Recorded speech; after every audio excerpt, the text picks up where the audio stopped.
You're listening to the Clutter Fairy Weekly, a weekly webcast and podcast brought to you by the Clutter Fairy in Houston, Texas. If you'd like to participate in one of our live webcasts, please visit cfhou.com/weekly. You'll find a calendar of upcoming webcasts, as well as instructions for joining the Zoom meeting via the app or by phone.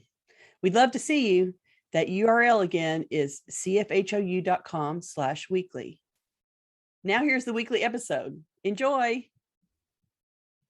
Hi, Clutter Fairy fans. This is the Clutter Fairy Weekly for November 18th, 2025. I'm your co-host, Ed Gumnick, and I'm speaking with Gayle Goddard, certified professional organizer and owner of the Clutter Fairy in Houston, Texas. Hi, everybody. The Clutter Fairy Weekly is a webcast and podcast that digs deep into the clutter that piles up between you and the life that you want to be living. We explore the habits and behaviors that lead to clutter, and we suggest strategies to slow the accumulation, reduce the collection, and comfortably manage the stuff we decide to keep. If you're new to our Zoom meeting, we want to let you know that you can share your comments and questions via the chat, and I'll try to make sure Gayle addresses them before we move on to another topic. You can also use the raise hand feature if you'd like to ask a question or make a comment yourself via audio or video. And we are streaming the webcast live on Facebook, so you can share your questions and comments there, and I'll relay them to Gayle. And we're going to start by talking about last week's weekly tittle, which was called How Much Backup Do You Need? The assignment was to evaluate items for which you're keeping backups in an effort to right-size your stashes. Let's hear from our participants in Zoom and on Facebook who reduced their inventory of backstock this week. Please let us know in the comments.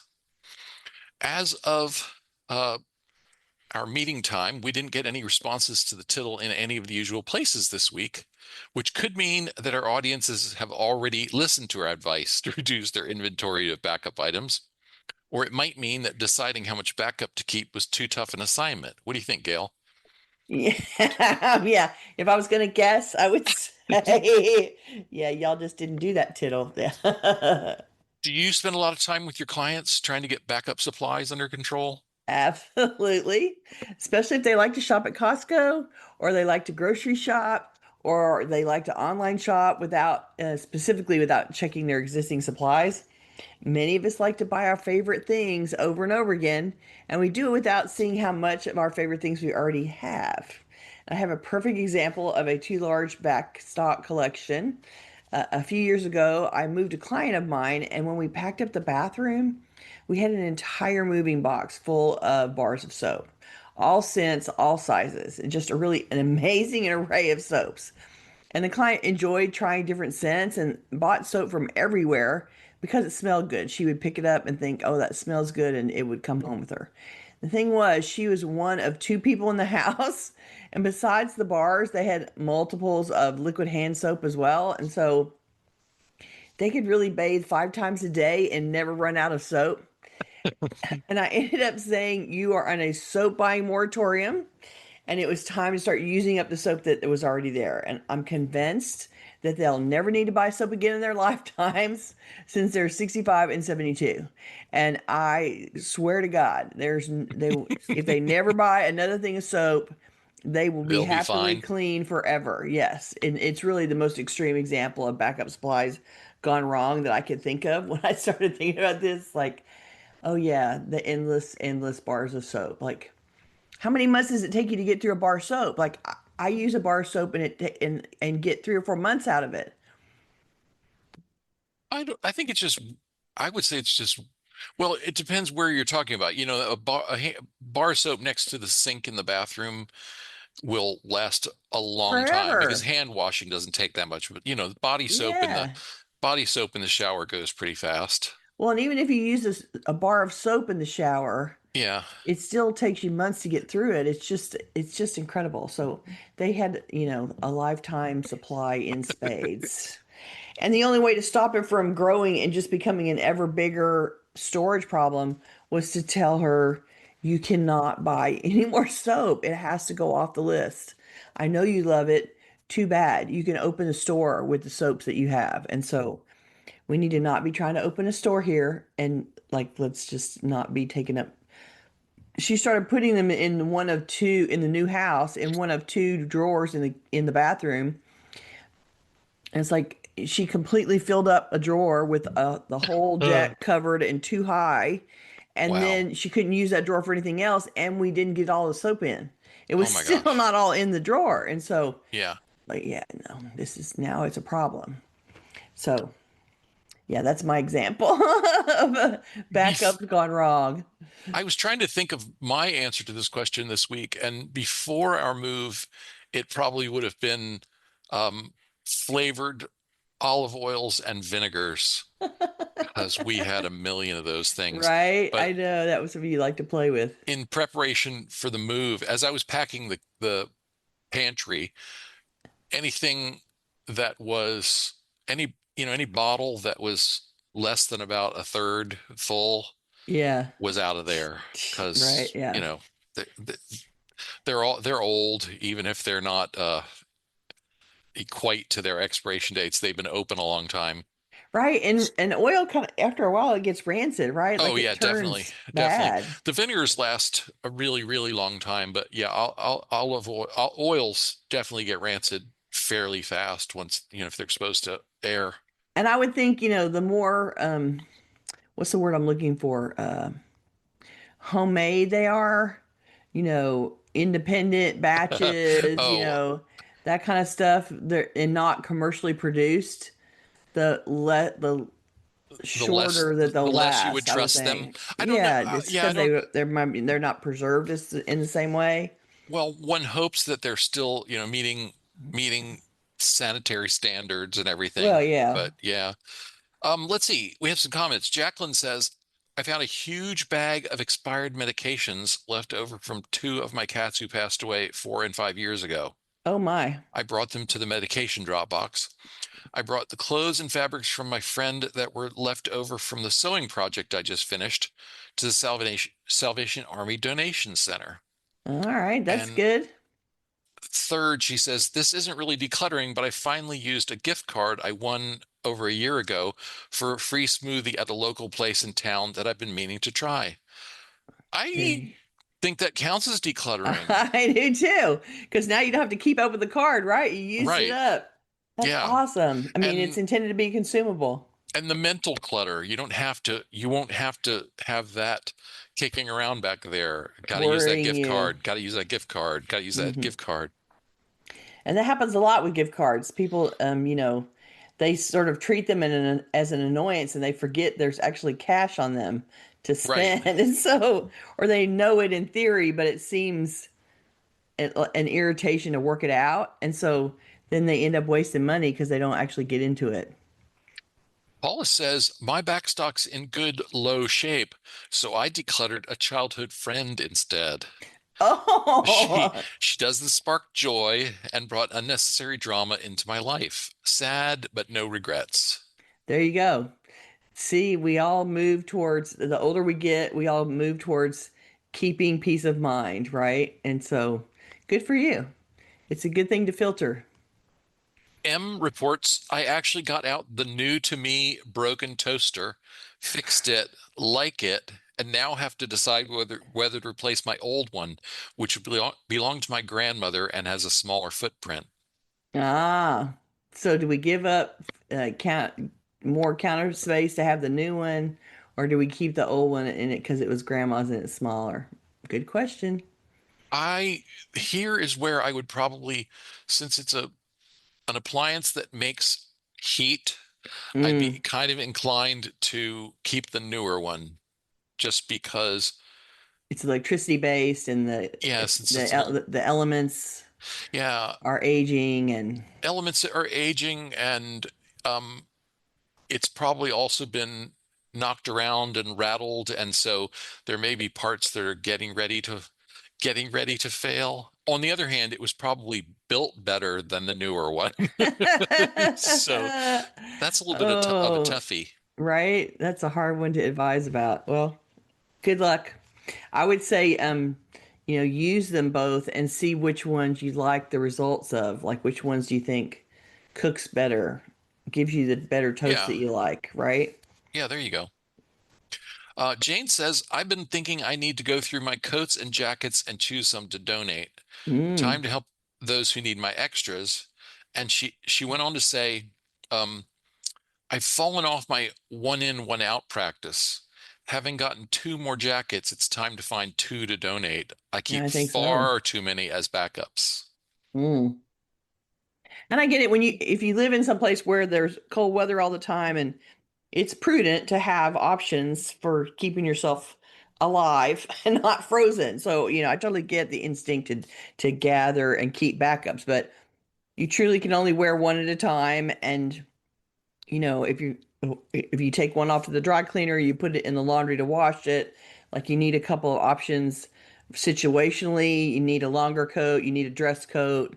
I mean, for if during your winter season a coat becomes part of your dress wear all the time, every day for several months, then having a variety makes sense. But if you've added new ones, it's time to retire some old ones. And I think if you've already got a overly full closet of coats, it's time to, this is the perfect time of the year to donate them so that they're available for people to buy at the start of the winter season and be able to wear them.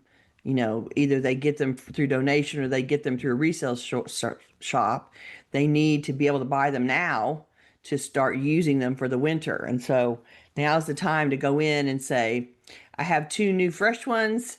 I have a couple of options when I have to be fancy, when I have to go to church, when I have to stand around outside and it has to be long. Like, make your choices about what kinds of functionality you need, and then decide if you can get rid of more than two. Maybe you can get rid of five because you've had some of them for 25 years and you can let them go.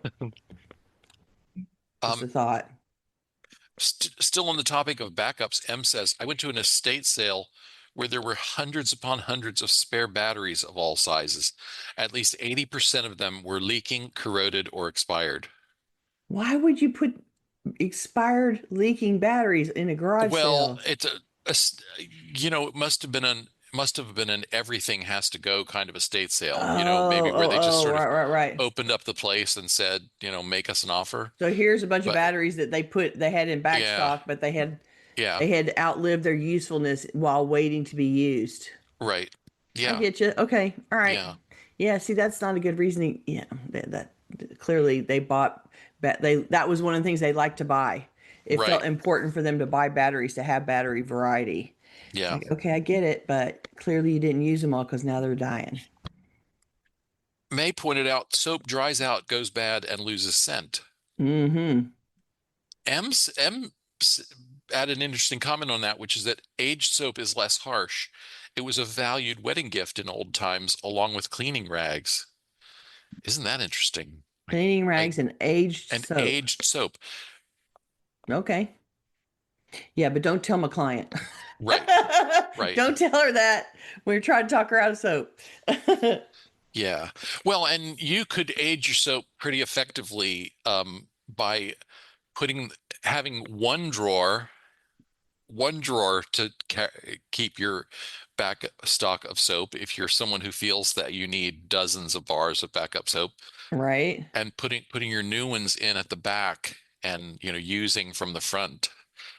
Um, Yeah. Linda says, not too much backstock here, but I am in the midst of eat ourselves out of house and home mode in preparation for the holidays, trying to clear space in pantry, fridge, and freezer for incoming goodies. Isn't that funny? There's always this. I actually went to visit the Beatty Chicks on Saturday, and we got margaritas, frozen margaritas with our lunch because she needed to get the frozen margaritas out of the freezer so that because otherwise they couldn't put the turkey in this week. Right. So they were laughing about we needed to make space. Suddenly, a turkey is not a small thing to put in the No. freezer, and everybody's always suddenly needing space in their freezer at Thanksgiving. That's a Oh, universal problem. okay. We need to get on to our main topic. Okay. Sooner or later, most households will experience health or mobility issues of some kind. An injury, illness, or age-related loss of mobility will often exacerbate existing clutter problems. Mm. Today, we're going to explore steps we can take to plan ahead for changes and accommodations that injury, illness, or disability can necessitate in our homes. If you're a regular viewer of the webcast, you know we've talked about this idea before. We've actually covered this topic every 2 or 3 years since 2012, back when we were meeting once a month in person. I cover it because it absolutely affects everyone at some point, and ultimately, it's about the basics of living safely versus the house being a health hazard to you. We cover this topic to help you mitigate risk in your home. I think it's important to think about it in advance because after you're hurt or impaired in some way, it's kind of too late, really. So the topic has come around again. It's been 3.5 years since the last time, so it's time for another reminder to you. Also, everyone who's been an audience member since then is now 3.5 years older and closer, 3.5 years closer to needing this advice. Exactly. That's exactly right. Fair point. So, clutter in the house makes it harder for you to navigate around it, to clean the house, to manage trash and debris, or to find stuff that you need. Clutter in the house plus an injured you is a recipe for a disaster. So, setting up the house to mitigate the risk of injury and to improve your ability to clean, gather trash, and find what you need is critical in my books. So imagine, if you will, we're going to have a little, draw a little picture for you. So imagine that you went walking with the dog along the bayou in your neighborhood. The happy doggy is pulling you along, having so much fun. And suddenly you step out and onto the edge of a hole in the ground. Of course, your ankle gets twisted hard, and you're now limping home on a swollen black and blue ankle. You're going to be on the couch for a week and using crutches to get around while the ankle heals. Now imagine that you're fighting with those crutches to go down the hall from your bedroom to the kitchen. Normally, you would walk carefully in the hallway, stepping around the piles of magazines or the dirty clothes pile that's waiting on the floor at the laundry room closet. You could weave by the boxes that line the end of the hall just to make your final escape to the kitchen. And you've memorized that pathway and you know its weaknesses and where it's blocked, and you know where and how to step so as not to disturb the clutter trail in your hallway. Now, however, the crutches make you unsteady as you move. They're awkward to use and you're new at it. You feel like you're about to fall all the time as you walk. They catch on the laundry pile, they slide on the magazines. They also make you wider. They basically make your footprint wider. So you need more clear room to get the clutches through and to make that weird flying leap step you take to move forward. One misstep and you end up on the floor, on top of a pile that is now disturbed and becoming more spread out trip hazard. I'm sure you all have friends who got hurt a second time while they were using crutches for being hurt a first time. It happens because crutches take practice to use well, and falling is so much easier when one leg is out of commission already. So before that actually happens, let's use that mental picture of you crutching your way down an overly crowded hallway to get you motivated to consider cleaning out clutter that will narrow or block pathways in your home. It's important to keep those clear enough to walk through quickly and easily. Besides this picture I painted, there are other reasons to ensure you can navigate smoothly in your home.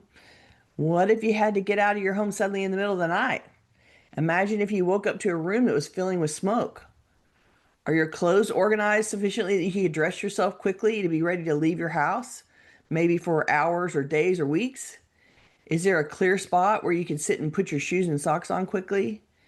How easy is it to lay your hands on your most critical personal belongings, documents, essential meds? What risk is your clutter creating for you, the people that you live with, and if you live in a multi-family structure, your neighbors? Is there paper clutter in your home that's in proximity to sources of heat or sparks or flames?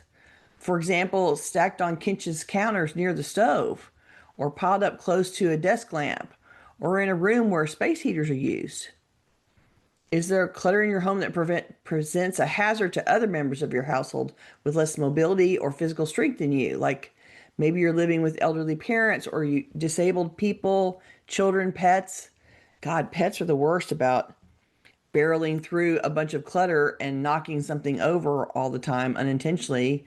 The taller the dog, the wider the tail can sweep, right? And Yes. taking stuff out is a regular occurrence with pets. So, you can create hazards just because of the people that you live with. You may be okay to navigate the house during the day with adequate light when you're not injured and you're not in a hurry. But what happens when the power's out or you're terrified and you only have seconds to save yourself? Those haphazard piles could be the difference between getting out safely or not being able to get out. All this is complicated by your mobility. If you're using a walker or crutches, or you need to brace yourself on something sturdy to get up off the floor, you may not have someone strong nearby who can get you up. The slightest thing can make your home ecosystem fail for you. So today we're going to cover the hazards that clutter creates, from the inconvenient to the life-threatening, and talk about how you can organize with an eye towards mitigating those risks. Are there parts of the house that you can't easily reach? For instance, are there doors that are unusable because they're blocked off? Maybe one end of the hallway is blocked or a patio door has been closed off. I see that a lot in a house that's getting more dense over time. They start using they sort of declare they're not going to go through that door, or they're not going Right. to open that closet, or they're not going to go to that end of the patio, or they're not going to go down that hallway exactly. And so they start piling things in places that block egress. And so that's something to think about. Are there rooms or spaces that you can't use at all? The totally full junk room, or the blocked end of a hallway, or blocked stairs. Clients are often making piles on the stairs, the whole I'm going to take this up later thing, waiting to Right. take them up or down the stairs as additional floor space. So they're using that as additional floor place to stack things. And it narrows the path up and down the stairs and makes traversing the stairs much more hazardous to use. Blocking a hallway creates an access choke, just like a highway that's been narrowed to one lane. Everybody gets caught at the bottleneck, and it makes movement restricted and accidents highly likely, especially in an emergency when everybody's panicking and scrambling. Right. Can you reach your fire extinguisher easily without having to uncover it or moving things out of the way to reach it? If you have a fire in the house during the day while you're awake and able to respond, then you need to be able to grab your fire extinguisher quickly. If you can't get to it fast, you'll either have more damage before you put the fire out, or you might lose control of the fire completely. So that, with fire in particular, immediate response is your best way to safety. Getting out fast or being able to grab and shut down a fire before it blooms. And it doesn't take very long to bloom. So being able to grab that fire extinguisher easily and knowing exactly where it is and not having to unbury it to grab it could be a huge factor in how quickly you can get the fire out. Can you navigate the house easily during the day? Is it safe and easy to move around the house? Do you step over things to move around? Do you have to walk in a very narrow pathway somewhere? If you have to step carefully to keep from tripping or to prevent knocking things over, you're inviting injuries. In addition, if you do twist an ankle or break an arm, you may be sent home with crutches or a walker or one of those rolling type wagons where you bend your knee and lay it up on something that has wheels, and then it's kind of like a little scooter thing and you roll around the house. The hospital won't release you if you can't navigate with your appliance through the house. And I've been hired a lot because someone can't come home after surgery without clearing out the house and making space for their walker. Another point that we haven't covered in this under this point is also balance is frequently an issue, um comorbid with other conditions, or Mm-hmm. just as a freestanding condition. And so the question, you may be able to move through all the pathways in your home right now, but that you're having imagine that you're experiencing a little vertigo or a lot of vertigo. Would you That's happened st to you would before. you st it hasn't I haven't had it, but three of my sisters have had, mom and three of my sisters have had vertigo, Vertigo. related to the Mm-hmm. crystals in the, I guess Yeah, oh, it's in the inner ear. Yeah, crystals yeah. in the inner ear, yeah. And so I expect to have it sooner or later, because four of my immediate family have experienced it. But I think and so that's part of, I mean, that's part of why I think about that in particularly. But a house that's perfectly safe to you when you're at your best may have vulnerabilities that you, Well, and what you're really saying is a house that you have the physical skills to navigate right, anyway, at your best. Yeah, right? Yeah. Like if you can adapt to there's stuff on the stairs and you can gingerly step around things in the way and you can climb over stuff a little bit and you can shimmy around things without losing your balance. Like if you can adapt to getting around in the mess right now, that doesn't mean that's a very to me that's a very precarious situation. If you're relying only on your physical coping skills to navigate, then if once one of those physical coping skills breaks, is interrupted, is, you know, lost, then you don't have the ability to navigate anymore. And right. so, The standard of what's navigable changes. yeah, yeah, L- yeah, L- 100%. Linda added vision issues can exacerbate all of this as well, including Mm-hmm. temporary problems following cataract surgery and such. Absolutely. And I don't know about you, but allergy season makes my eyes super goopy.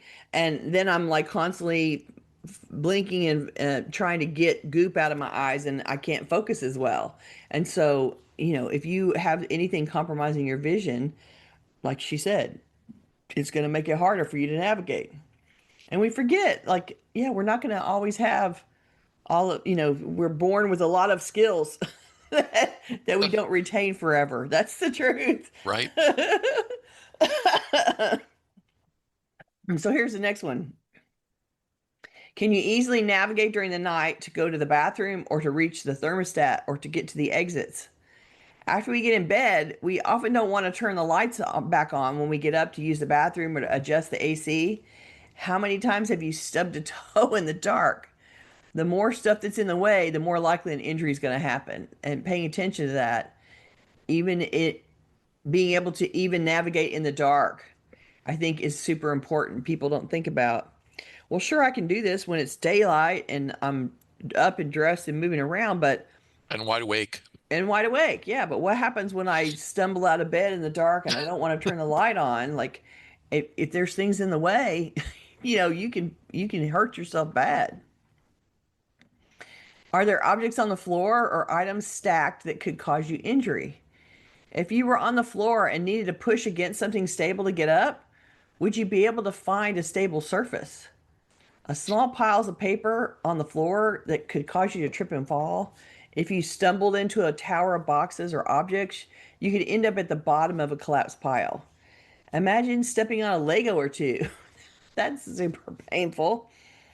But I think the important point is the smallest little thing could make you trip and fall if you step on it wrong or land in it by mistake. I Well, want, and I think it's important also to pay attention to the stuff that you think of as necessary on the floor, and meaning power cords and extension cords and such. mm-hmm. As long as we're, you know, as long as we're talking about this, this is the time to look at, do I need that extension cord there? Does it have to go in this place?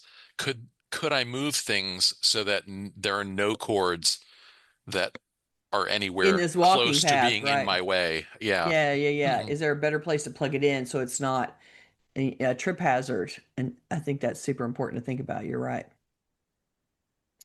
Are there objects on the floor or items stacked that could cause you injury? That's the thing. We don't want to be messing with you. Is your access clear so you could Wait, get out to an yeah, emergency there you go. Okay. situation, Yeah. like a fire or flood or a burglary? God forbid, but if you have to exit the building in a hurry, sometimes you can't use the usual pathway out. And that particularly, I think, is true in terms of fire.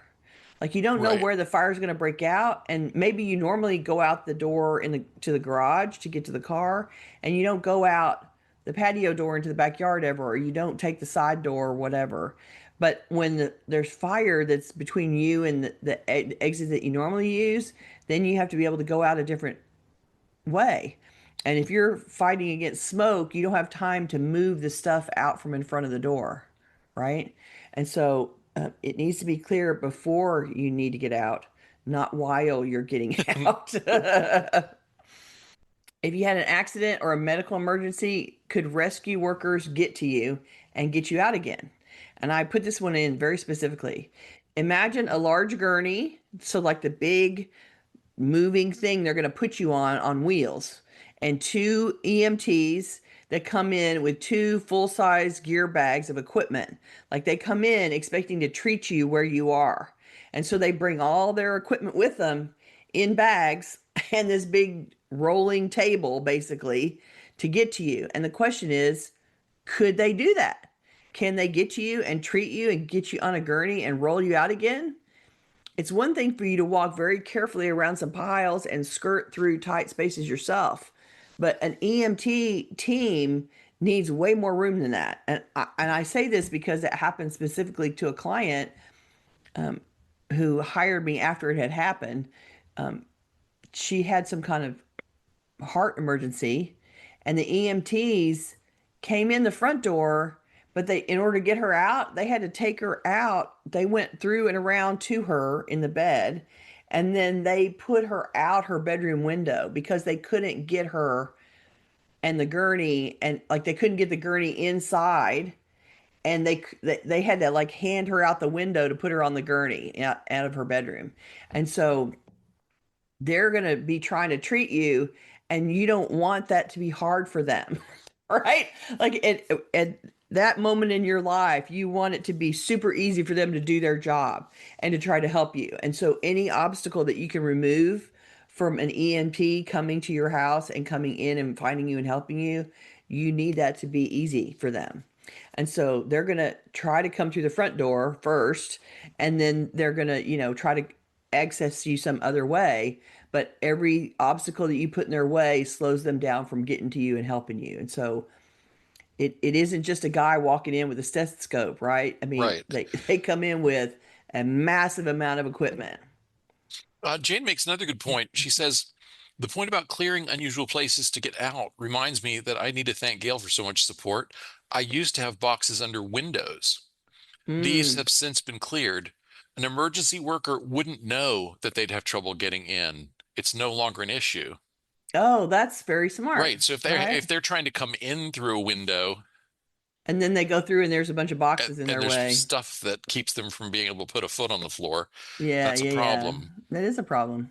And they're going to do their best, and they're going to come in, and hopefully, you know, they're not going to have an issue about it. But if they're young and they're fit and whatever, but they're going to try to cope. But you don't want to, like, you sure don't want the EMT twisting his ankle trying to get to you Right. while he's climbing over the stuff in your house. Like, Right. that's not a good time to injure the EMT. So I'm just saying, we want to pay attention to that and make sure that it is not a problem.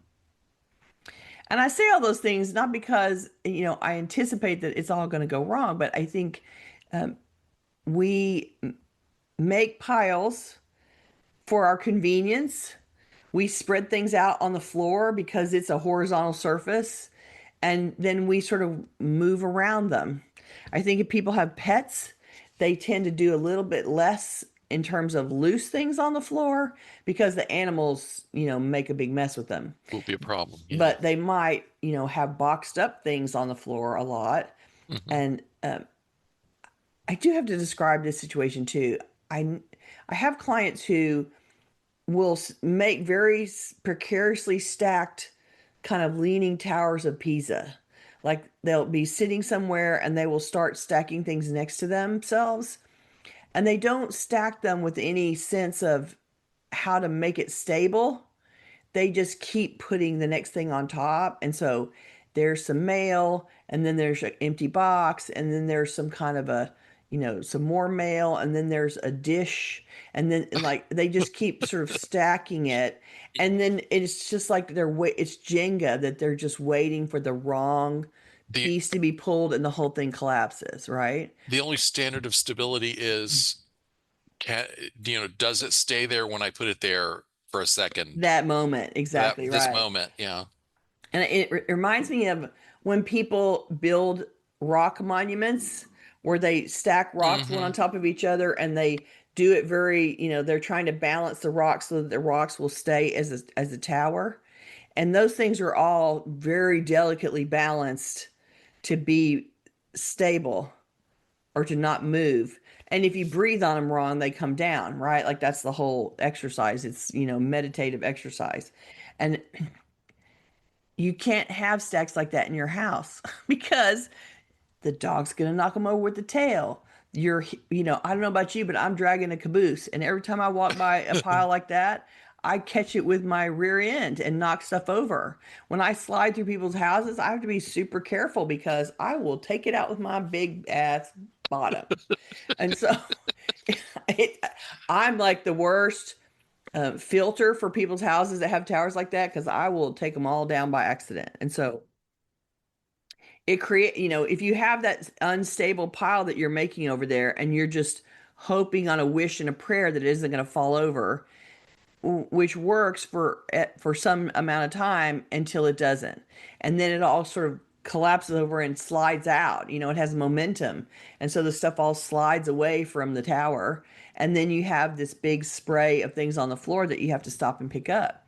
And if you don't pick them up, then you have now created slip and slide, trip hazards on the floor. And so it's important to notice if you're somebody that likes to pile things without planning the structural integrity of the pile, then it's at some point you have to go.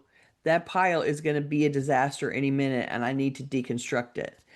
And Well, and any you pile of loose papers, I mean, it doesn't matter if they're all exactly the same. If you have a stack of 8.5 by 11 flat pieces of paper that have never been folded, they're perfectly uniform in every other way, mm-hmm, and you put them on a table and start piling things on top of them, they they will still manage to fall over. They will still slide eventually. around. Yeah, Mm-hmm. it's paper piles cannot be stable. And if the taller the dog is, the more likely it's going out. I mean, I think about, there's all the funny videos about the Great Dane walking around the house because the Great Dane's tail is so high in the air. They take out all kinds of things that other dogs wouldn't be able to reach. But, if you have a lab and they have a big swinging tail with fur on it, they're knocking stuff off the coffee table all the time. If they brush against something like that, it's going down, right? A little kid, an infant, a toddler, they're taking it out. So it's all making those piles. It's a temporary situation. It's not permanent. Or if it becomes permanent, then it just becomes an ever increasing disaster waiting to happen because it's been there so long and you've gotten used to it, but it's really not that stable. And if you trip and fall into it, it's going to collapse. You're going to collapse. You're going to be at the bottom of a disaster pile and more hurt than you would have been because you fell on top of a bunch of stuff. So JB many people happen to that. JB says relating to all, LOL, dealing with some kind of head cold or flu right now, and the dizziness has been scary between occasional listing and being weak. Think about Right? broken bones all the time, but danger can come in the form of a mild cold, apparently. Well, yeah, because like you said, if you have a bunch of extra snot in your head, you are definitely, going to be dizzy or wobbly. And you're sick and you don't feel good. Lots of people get hurt because they get up while they're sick and they start trying to move around or do something, and then they fall out and get hurt. And so, if you have to fall out because you have a cold or the flu, you don't want to be falling on top of a bunch of stuff that's going to make the injuries worse. JB also says, also have cats who run ahead and try to trip me, Oh my God. cause crapalanches, etc. Yes, yes. They keep me young whilst giving me gray hairs. My cats heard me like that too. And it's like they walk in front of me like they're leading me as if I need to follow them. And it's Mhm. like, yeah, get out of my way. Don't make me trip on you. Like, come on. But it is a cat thing, and I don't know why because they're the ones that get hurt when you trip over them. They're the ones that get injured too. But like somehow they get in your way anyway, and it's very annoying. and you have to be super careful. We love our pets and we can't imagine not living with them, but they create trip hazards just because they're there. And so you don't want to add to the pile. If you already have to deal with dodging a pet to keep from tripping, you don't want to add to your risk factors by having piles in your way. I believe that I've read that in home, I don't know the I'm not going to go into detail on this because I don't know the numbers, but I think that in homes that have pets, pets are the leading cause of injuries in older adults. I think so. Um, I mean, think about it, the older that you get and you have a big dog that really is strong and is pulling you around on the leash, like lots of people struggle with keeping up with animals later because they're so much stronger than we are.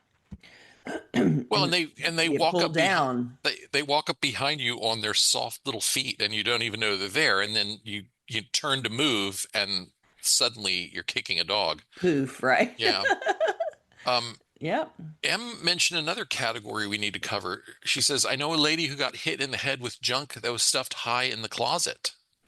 Right. And it lost control of it and it fell down and hurt her. Yeah, so Yeah. that's Yeah. Yeah. another area to audit is if you have anything stored up high, make sure It that needs to be it's lightweight. lightweight stuff and Hmm. not prone to falling. Well, and the truth is, when you were younger, you may have stuck it up there because you were stable and you were stronger and it wasn't a problem. But now maybe that level of weight is too much to manage. And so putting that up in the air over your head is not safe because you can't safely get it down. And you're not going to get on a ladder and try to carry it down on a ladder. Like, come on. So anything that's like super heavy and over your head. I had a organizer friend get really hurt on a job because she reached up and she was trying to take she's like 5'2", so first of all she's really short, but she was reaching up on an upper shelf trying to take down some decor because they were moving and so that it was packing time, and there was a like a train lantern, a hanging lantern that's a Mhm. signal lamp Right. that was up in the air, and she held on to it and lost control of it and dropped it into her head. Ooh, And she had a coworker there, and she's like, "Oh, thank God I didn't break the thing." And she looked over and the coworker's eyes were like bugging out of her head because she had blood pouring down the side of her head from the injury. And wow. so they ended up, A, she stopped, B, they decided that she needed to go to the hospital.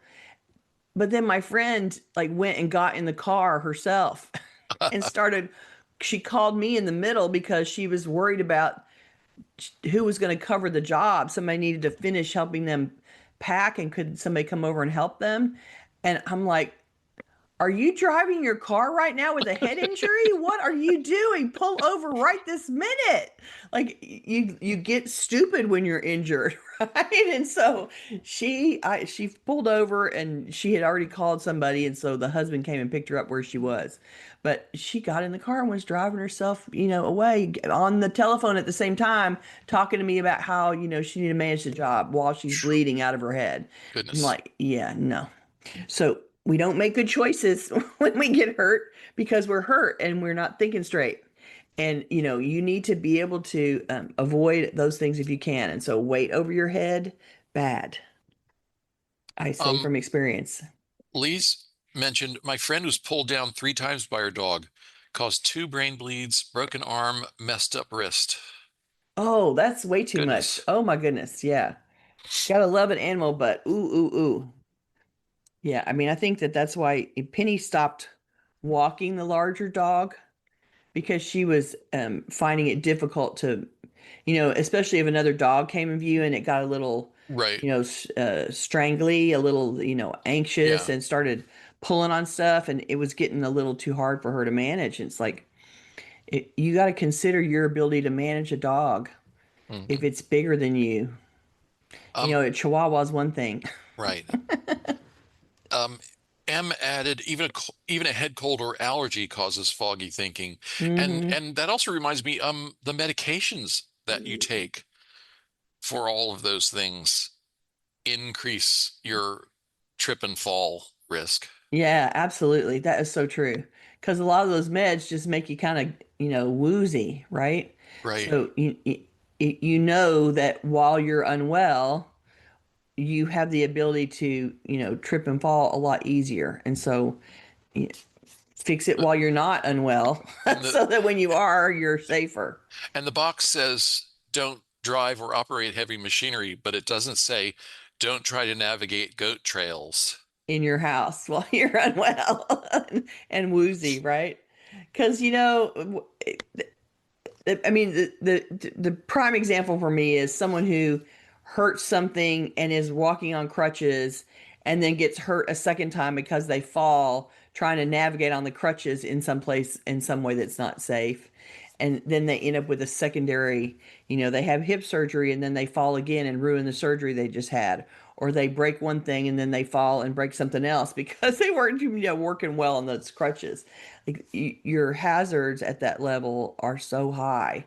And so you want to be able to be, you don't want your house to be making your recovery harder.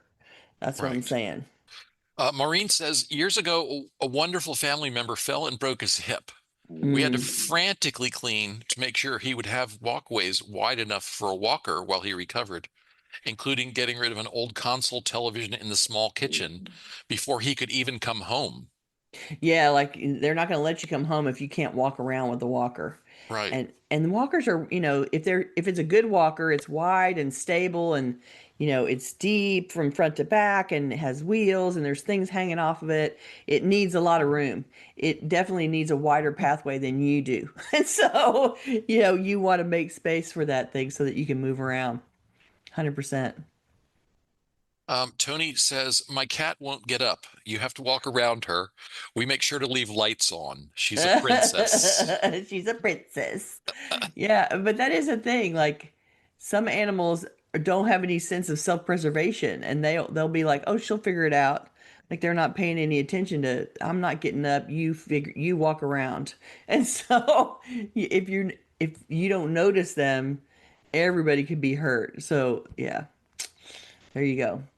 And there's all these extreme examples of hoarders who get buried under their own hoard by accident because they finally fall into or trip over or something collapses on top of them and then it's so much and so heavy that they can't get out from under and that there's lots of stories about that out there in Mhm. that extreme environment. People can actually die from being trapped or being buried by the stuff, so we don't want that. But if you're not on that extreme level, it's not likely that you're going to die from your stuff, but you might get injured by it, and we don't want that to be true. So consider. Beth says, I once saw a murder mystery show, Midsummer Murders, I think. The scene of the incident was a hoarder's home with 12-foot high stacks of books. A stack of heavy books was pushed over onto the intended murder victim, and he was buried in the heavy books. There you The go. hoard was the murder weapon. There you go. This is not a good argument for keeping more books. There are much more practical ways. Yeah, right. Exactly. Yeah. Um, Terry mentions a person using a walker may need space to turn around as well. Oh, that's So true, yeah, right? You have to like be able to pivot. Yeah, yeah. Yeah, I mean, clearly how we live our lives is not designed for a walker. And so once you get onto a walker for recovery time, there's always going to be some modifications that you have to make just because we don't set up our houses or build our lives around the ability to use a walker. But you want this transition from I live here to I'm using a walker to be less work instead of more work, right? And so anything you can do right now to make that easier and to not and have the pathways be wide and clear is is only going to help you if and when you have to use one to recover from an injury. And so do what you can now, and then when you actually have to come and use one, you're going to find the other places that need additional help in order to make that walker actually work there. okay. Let's talk about next week. Okay. We will be back next week at the usual time. That is November 25th. at noon US Central Time. And we're going to talk about how to ask for decluttering assistance or offer yours. This is a topic we covered quite a long time ago. I think the last time we talked about this was about 3.5 years ago. So Mm, time to freshen this one up. And also, I think we'll have a survey for that because I'd okay. like to hear what experiences people have with Are doing asking for or offering decluttering help. okay. All righty. So that's next week, November 25th. Gail, why don't you give us the title? Okay, this week's weekly title is Safety and Mobility Check. This week's assignment is to conduct a quick audit of potential safety and mobility hazards in your home and answer the following questions. Do you have clear access to all the exterior doors and any windows that might also serve as emergency exits? So any place that you feel like you could safely climb out the window to exit the house. Are all floors clear of potential obstructions, obstacles, and tripping hazards? We should have said floors and stairs. Oh, yeah, yeah. Okay. I'll fix that in the, Okay. but go on. Is your fire extinguisher accessible and in the place where you expected to find it? Do you know how to operate your fire extinguisher and where to find the instructions? And if you answer any of those questions no, then it's time to make a plan this week to address the issues you've uncovered. And I think the biggest one is going to be, are the floors clear of potential obstructions, obstacles, and tripping hazards? Going through and seeing what is at your feet that could potentially jump out and bite you somehow would be a perfect place to start clearing out and making the house more safe for you. Comment from M. There's also an aspect to this discussion for when you do not need to go to the hospital, but are too sick to get out of bed to take care of yourself. Mm, absolutely. So then people are going to have to come in Right. to take care of you, and so they need to be able to have access to you. And people with, if you're really sick, somebody needs to come in with equipment maybe and help set up to take care of you, deliver medications, that kind of stuff. And so you definitely want that. You want yourself accessible while you're uh, relying on other people to function. 100%. Linda's got a hand up. Go ahead, Linda. Hi, Linda. Okay, I had to stop watching for a few minutes, so I hope I'm not repeating something someone Oh, no said. worries. No worries. All these safety issues have a multiplier effect during the holidays. All the Christmas decorations, all the stuff that's all over the place, people reaching up high places, people standing up on ladders to put lights up who've got no Mhm. business doing so. And I was a medical transcriptionist, and I cannot tell you how many ER reports I typed involving people putting up decorations or taking them down, and it just ruined their holidays. So And falling off the ladder and going to the ER. yeah, so everybody be careful. And you don't need those lights up that you used to have 20 years ago, you just Right. really don't. So that's all. Thank you. Yeah. Fair point. And I think it's, you need to have somebody come and do it for you. If you still love it, don't risk your own safety. Let somebody come and do it for you. Okay, do you have any final thoughts on this topic? I do. And if it's really that, if you're wondering where to start a decluttering project, this is an effective first step. Removing blockages so you can get out of the house, emergency services can get in the house, can only improve your living situation. And if you've got a low energy or minimal mobility already, then this is something worth using your limited energy to accomplish. And as we've all heard a million times, safety first. Aim your organizing efforts to improve your own safety. It's really a great place to start any decluttering project. If you're watching this on YouTube, we'd love for you to join us live. To get notifications about upcoming events, we invite you to join the meetup group by visiting cfhou.com/meetup. Meet up. You can also follow us on Facebook by going to cfhou.com/Facebook or join our mailing list by visiting cfhou.com/subscribe. We love to hear from our audience, so please keep your questions, comments, and topic suggestions coming on YouTube, Facebook, or anywhere that you find us. You can always reach us through our website at clutterfairyhouston.com. Thanks for joining us for this conversation today. I appreciate it. I really hope that you will take your own safety in mind and take it to heart and look around the house with fresh eyes about what would be a good place to improve so that you can live safer in the house. I think that's a good thing to focus on, and I hope you will. All right, we'll see you next week. Thank you. Bye-bye. Bye.